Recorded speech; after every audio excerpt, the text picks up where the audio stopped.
Free शिक्षा प्रदान करने के साथ अब ट्रस्ट द्वारा प्रति एक शुक्रवार को गरीबों को खाना वितरण किया जा रहा है। आजादी के 75 वर्ष बीत जाने के बाद भी देश में गरीबी कम होने का नाम नहीं ले रही है,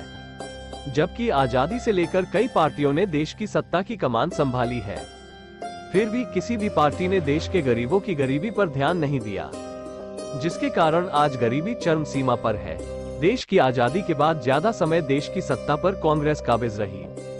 कांग्रेस ने भी देश के गरीबों के लिए कोई उचित योजना नहीं बनाए। वहीं लगातार 2 बार भारतीय जनता पार्टी का देश की सत्ता पर कब्जा है, मगर देश में गरीबी वहीं पर है और बल्कि गरीबी में इजाफा हुआ है।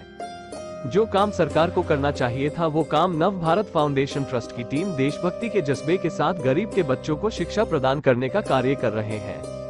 तो वहीं प्रति एक शुक्रवार को गरीबों को खाना वितरण करने का कार्य कर रहे हैं। नव भारत फाउंडेशन ट्रस्ट द्वारा उत्तराखंड के किच्छा में एक फ्री कोचिंग सेंटर संचालित कर सैकड़ों बच्चों को शिक्षा ग्रहण कराई जा रही है,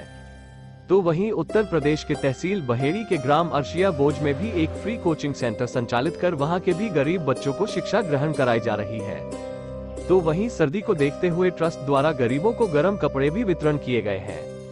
तो अब ट्रस्ट द्वारा प्रति एक शुक्रवार को गरीबों को खाना वितरण किया जा रहा है।